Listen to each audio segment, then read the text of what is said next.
ஆண்டவரும் இரட்சகருமாகிய இயேசு கிறிஸ்துவின் நாமத்தில் அன்பின் வாழ்த்துக்கள். என்னாகமம் 14ஆம் அதிகாரம் 8ஆம் வசனத்தை நாம் வாசிக்கும் பொழுது, கர்த்தர் நம்மேல் பிரியமாய் இருந்தால் அந்த தேசத்திற்கு நம்மை கொண்டு போய் பாலும் தேனும் ஓடுகிற அந்த தேசத்தை நமக்கு கொடுப்பார் என்று வாசிக்கின்றோம். கர்த்தர் நம்மேல் பிரியமாய் இருந்தால் நம்முடைய வாழ்க்கையிலே பாலும் தேனும் ஓடுகிற ஒரு அனுபவத்தை தருவார் என்று வேதம் நமக்கு சொல்லுகிறது. அப்படியானால் நம்முடைய வாழ்க்கையில நாம் பாலும் தேனும் ஓடுகிற ஒரு அனுபவத்தை பெற்றுக்கொள்ள வேண்டும் என்று சொன்னால் நாம் தேவனுக்கு பிரியமாய் இருக்க வேண்டும் என்பதை வேதம் நமக்கு கற்றுத்தருகிறது. தேவனுக்கு பிரியமாய் இருப்பது எப்படி, நாம் எவ்விதமாய் இருந்தால் தேவனை பிரியப்படுத்த முடியும் என்பதை சற்று நாம் தியானித்து பார்ப்போமானால், சங்கீதம் 147:11 வாசிக்கும் பொழுது, தமக்கு பயந்து தமது கிருபைக்கு காத்திருக்கிறவர்கள் மேல் கர்த்தர் பிரியமாய் இருக்கிறார் என்று சொல்லப்பட்டிருக்கிறது. அப்படியானால் நம்முடைய வாழ்க்கையிலே கர்த்தருக்கு பயப்படுகிற பயத்தோடு அவருடைய கிருபைக்காக காத்திருக்க வேண்டும். அப்பொழுது தேவன் மேல் பிரியமாய் இருப்பார் என்று வேதம் நமக்கு கற்றுத்தருகிறது.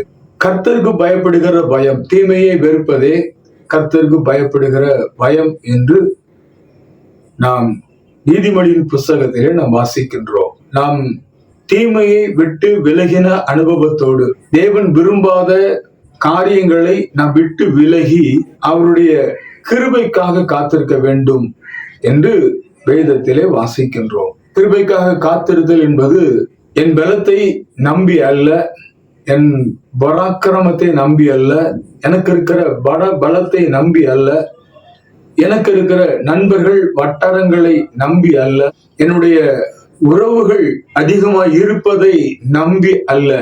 ஆண்டவரே, இவைகளெல்லாம் என் வாழ்க்கையில் இருந்தாலும் கூட உம்முடைய கிருபை இல்லாவிட்டால் என்னால் ஒன்று செய்ய முடியாது என்கிற உன்னதமான அனுபவத்தோடு ஒவ்வொரு நாளும் கர்த்தருடைய சமூகத்திலே நாம் காத்திருக்கும் பொழுது, அதாவது கர்த்தருடைய சமூகத்தில் வந்து நாம் ஜெபிக்கும் பொழுது கர்த்தர் நம்மில் பிரியமாய் இருப்பார் என்று சங்கீதக்காரன் நமக்கு கற்றுக் கொடுக்கிறார். நம்முடைய வாழ்க்கையிலே கர்த்தருக்கு பிரியமாய் இருப்பதற்கு நாம் ஒப்பு கொடுத்து நாம் அவருக்கு பிரியமானவர்களாய் இருக்கும் பொழுது நம்முடைய வாழ்க்கையில பாலும் தேனும் ஓடுகிற ஒரு அனுபவத்தை நமக்கு தருவார். சில கடினமான பாதைகள் இருக்கலாம். அந்த பாதைகள் மத்தியிலும் கூட சமாதானத்தை தந்து நம்மை வழி நடத்துகிற தேவன் நம்முடைய தேவன்.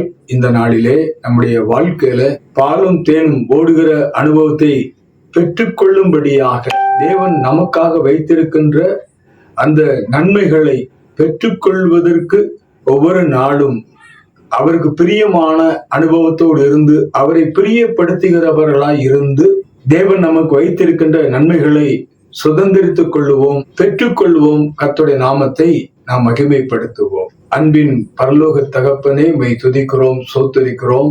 கர்த்தர் நம்மேல் பிரியமாய் இருந்தால் அந்த தேசத்திற்கு நம்மை கொண்டு போய் பாலும் தேனும் ஓடுகிற அந்த தேசத்தை நமக்கு கொடுப்பார் என்ற அந்த வாக்குத்தத்த அந்த வார்த்தையின்படியே நாங்கள் உம்முடைய நன்மைகளை பெற்றுக்கொண்டு உடைய நாமத்தை மகிமைப்படுத்துகிற மகிமை பாத்திரங்கள் இருக்கும்படியாக எங்களை முற்றிலும் உடைய கரங்களில் ஒப்புக் கொடுக்கிறோம். உமக்கு பயப்படுகிற பயத்தோடு உடைய கிருபைக்கு காத்திருக்கிற அனுபவத்தை எங்களுக்கு தாரும். நீ செய்து விட்டதற்காக ஸ்தோத்திரம். இயேசுவின் மூலம் ஜெபிக்கிறோம் நல்ல பிதாவே, ஆமென். God bless you.